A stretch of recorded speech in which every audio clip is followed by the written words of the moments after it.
She looked at my hands before she looked at my face. That's the first thing I remember about Constance Aldridge. The way her eyes dropped to my knuckles. The grease that doesn't fully wash out no matter how long you scrub, and then came back up with an expression that wasn't quite disgust.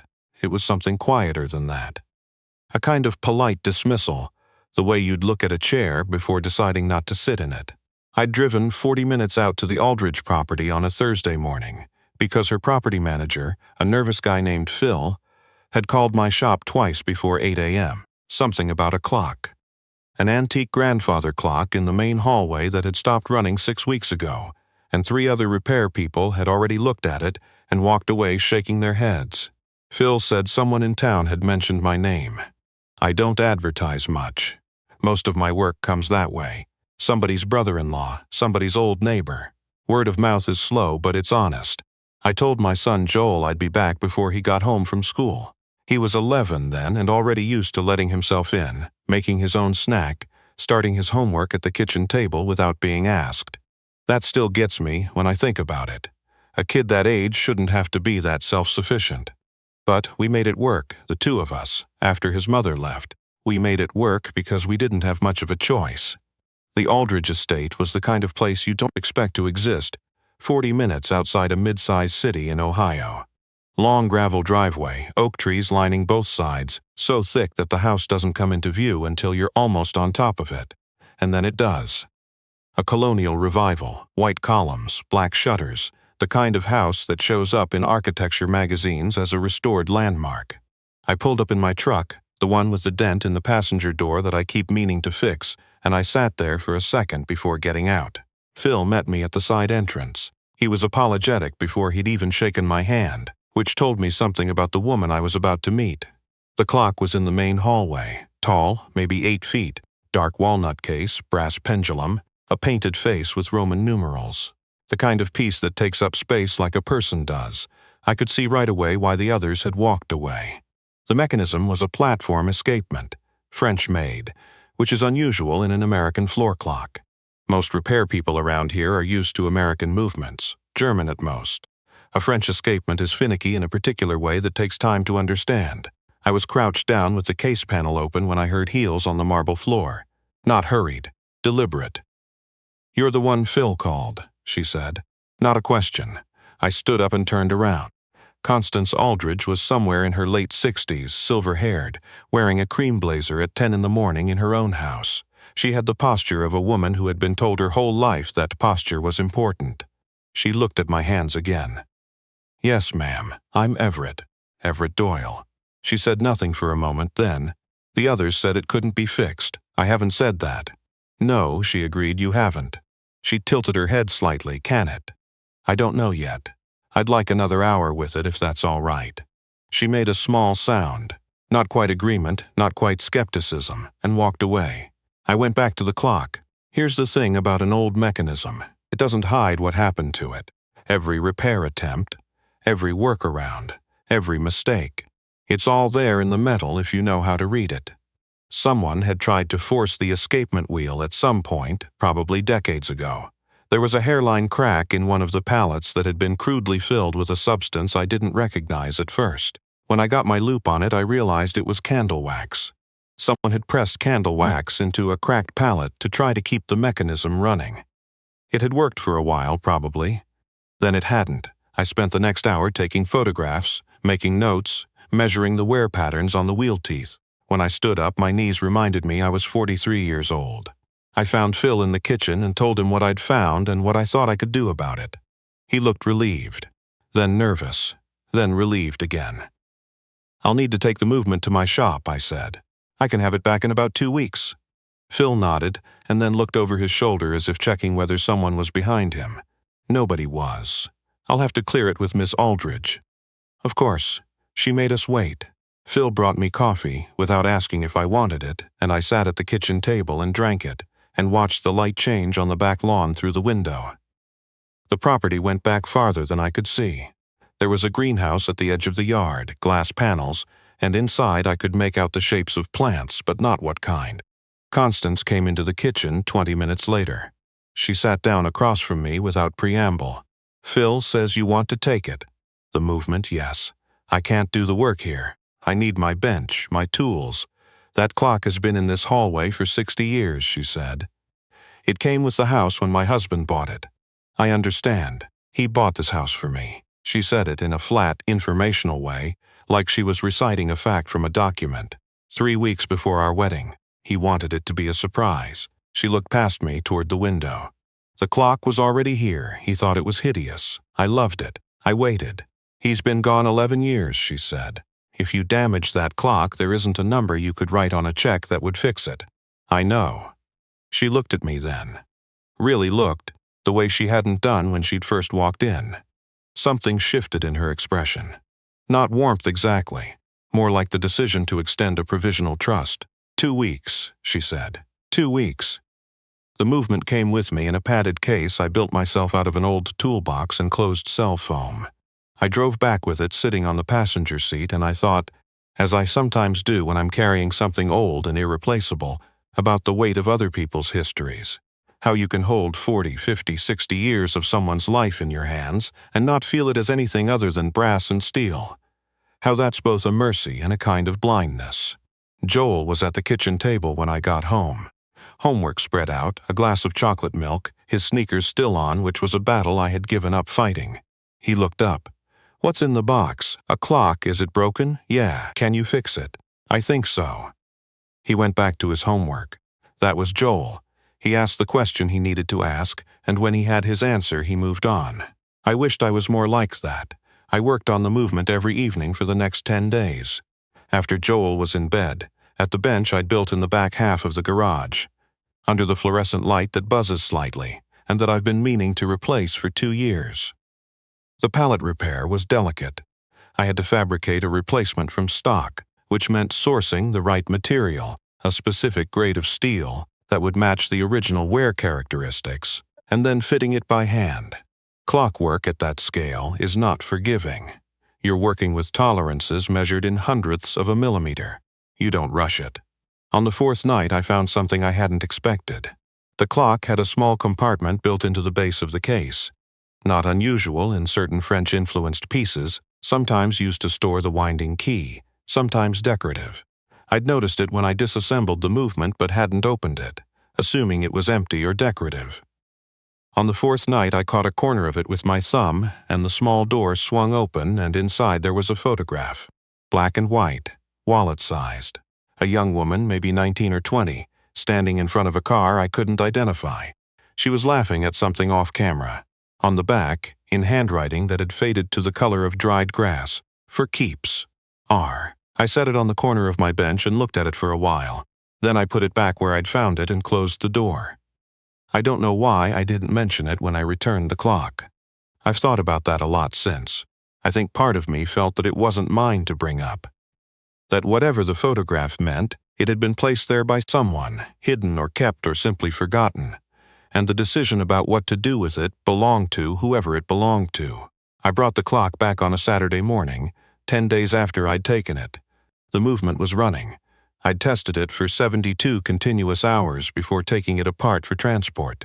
Phil helped me carry it in and set it back in the hallway. When I wound it and set the pendulum going, the sound it made, that low, even tick, filled the hall in a way that felt like something returning rather than something starting. Constance was standing at the end of the hallway watching. She didn't say anything for a long moment.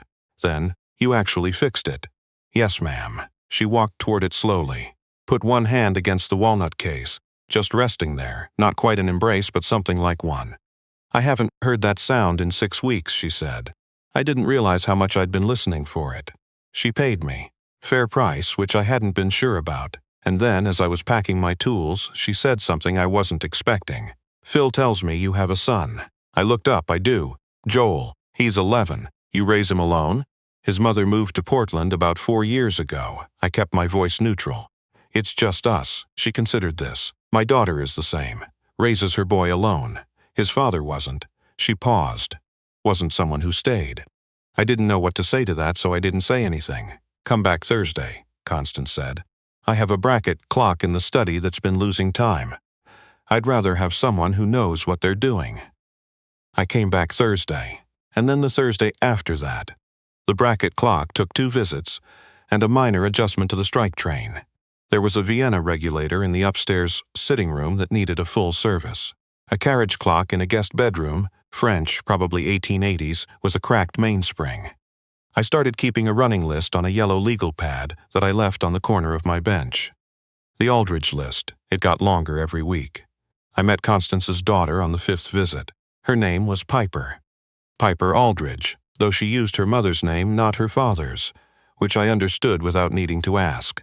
She was maybe 35, dark-haired, carrying a 4-year-old boy on her hip, with the practiced ease of someone who'd been doing it long enough that it no longer registered as effort. The boy's name was Miles. He looked at me with the direct, unself-conscious appraisal that small children and very old dogs share. "You're the clock guy," Piper said. "Everett Doyle. I've heard about you." She said it without an edge. "My mother mentioned your name approximately 40 times in the last 3 weeks. I hope that's a good sign." "With her it is." She shifted Miles to her other hip. "She doesn't mention most people." I started noticing things about the estate that I hadn't registered at first. The greenhouse I'd seen from the kitchen window was full of orchids. Hundreds of them, in varieties I couldn't name, tended by Constance herself in the early mornings. Phil had built her a potting system along the north wall, custom shelving, drainage channels cut into the concrete floor. There was a small desk in the corner of the greenhouse where she sometimes took her coffee, surrounded by all that living green and color. The main house had been decorated once, with real intention, and then not touched since.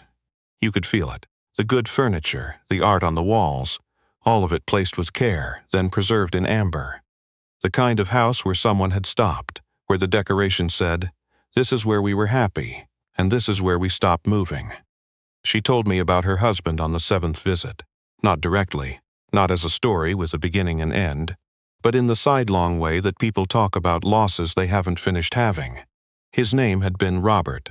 That was the R on the photograph, I realized, though I still hadn't mentioned it. He'd been a structural engineer. They'd met when she was 22 and he was 28, and she'd thought he was too quiet. And he'd thought she was too sure of herself, and they'd both been right about each other and wrong about whether it mattered. "He used to say that a building that doesn't move will eventually crack," she said. "We were in the greenhouse. She was repotting something. I was there to look at a small traveling clock she'd found in a box in the attic. He meant it literally, about structures. But I always thought he meant it about everything. Maybe he meant both," I said. She looked at me over the potting bench. Maybe he did. I drove home that evening thinking about that. About the things people say that mean more than they're saying. About how much of human conversation is actually 2 separate things happening at once. The words and the current underneath the words. Joel had a school project due the following Monday, a diorama of an Ohio ecosystem. We spent Sunday afternoon at the kitchen table with construction paper and hot glue and a bag of plastic animals from the craft store. He was particular about the placement of the animals, moving them a 1/4 inch one way and then back. I didn't rush him. We had the windows open and the neighbor's dog was barking at something in the next yard, and the glue gun smelled the way it always smells, and I thought, not for the first time, that the small ordinary moments were the ones I'd remember. Not the hard stretches. These. I finally told her about the photograph on the 9th visit. I don't know what made me bring it up that day instead of any other. Maybe because we'd been talking long enough by then that it felt less like disclosing something and more like completing a sentence. I told her I'd found it in the compartment in the base, that I'd put it back, that I'd been carrying it around in the back of my mind for weeks. Constance set down her coffee cup. "Show me," she said. We went to the clock in the hallway. I opened the small door and took out the photograph and handed it to her. She held it in both hands, with the care you use with something fragile, and she looked at it for a long time without speaking. "This is his mother," she said finally. Her voice had changed. Not broken. Steadier, somehow, like something that had been held at a slight angle had been set down flat. "Robert's mother. She died the year before we married. I never met her." She turned the photograph over, looked at the writing. "He must have put this here before we moved in, before I ever saw the clock." She held the photograph for another minute. Then she pressed it briefly to her chest. Just a second, just a heartbeat, and put it carefully back in the compartment and closed the door. She didn't say anything for a while. Neither did I. The clock ticked. That slow, even sound it made. The sound she said she'd been listening for without knowing it. He hid it in the thing he knew I would love, she said, not really to me. So it would always be near me, without me knowing. I thought about that on the drive home. About love that doesn't announce itself. About all the things people do for each other that the other person never knows about. The quiet, careful gestures placed inside ordinary objects, inside daily life, inside the things that keep time. And about how sometimes you need someone to open the right door before you can see what was there all along. I saw Piper at the hardware store the following week, unexpectedly. She was in the fastener aisle with Miles in the cart, and she looked up and registered surprise, and then a kind of low-key relief. The way you look when you run into someone in a neutral setting and realize you're glad to see them. Miles reached out toward me. I gave him my hand and he held it with the grip that small children have, stronger than you expect. He doesn't usually do that, Piper said. Kids and dogs, I said. I must seem harmless. She laughed. A real laugh, short and unguarded. It suited her. We stood in the fastener aisle for longer than either of us probably intended, and talked about the kind of things you talk about with someone you're still figuring out. Her work, she designed interiors, freelance, mostly residential, which explained the eye she had for the rooms in her mother's house. My work, the shop, the kinds of pieces that came in, the particular satisfaction of mechanisms that have been running for 100 years and just need someone to listen to what's wrong. Miles fell asleep in the cart with his cheek against the side of a box of wood screws. My mother likes you, Piper said as we were leaving. She said it carefully, like it was information she was passing along rather than a point she was making. I like her, I said, and I meant it. Not in a complicated way. In the plain way you like someone who is honest with you and doesn't waste your time. Piper looked at me for a moment. Miles was still asleep. The fluorescent lights of the hardware store hummed the same frequency as the light in my garage. She doesn't trust many people, she said, with the clocks or otherwise. I know. She told me what you did. With the photograph, she paused. You could have not told her. She never would have known. I know that too. She nodded just once and lifted the cart handle and started toward the checkout. I watched her go. Miles's hand was still curled around the edge of the cart, relaxed now, open the way children's hands go when they're finally all the way asleep. I don't know how to end this the way stories are supposed to end. There's no clean moment where everything resolved. That's not how it went. What happened was slower and less dramatic than that. The accumulation of Thursdays, the growing list on the yellow legal pad, the way Joel and Miles eventually met and spent an afternoon in my garage with leftover clock parts and came out with what they called a machine that did nothing but that they were extremely proud of. What happened was that I started noticing when I was getting close to the Aldridge property on the drive out, the way the oaks close in over the road, the way the house appears. What happened was that Constance told me, once, late in the year, when the greenhouse was quieter and the orchids were in a different phase, that the house had felt different since the clock started running again. Not bigger or smaller, just inhabited, like something had come back into it. What happened was that Piper and I had dinner twice, just dinner, and talked until the restaurant was trying to close around us, and I drove home both times thinking about the way she used her hands when she was explaining something she cared about. What happened is still happening. That's the truest thing I can say about it. But here's what I keep coming back to. There was a man who loved a woman, and before she ever walked through the door of the house he'd bought her, he placed something inside the one object he knew she'd keep close. Not to be found, just to be near her. A photograph of his mother, the person he'd lost, kept next to the thing that would help keep time in their home.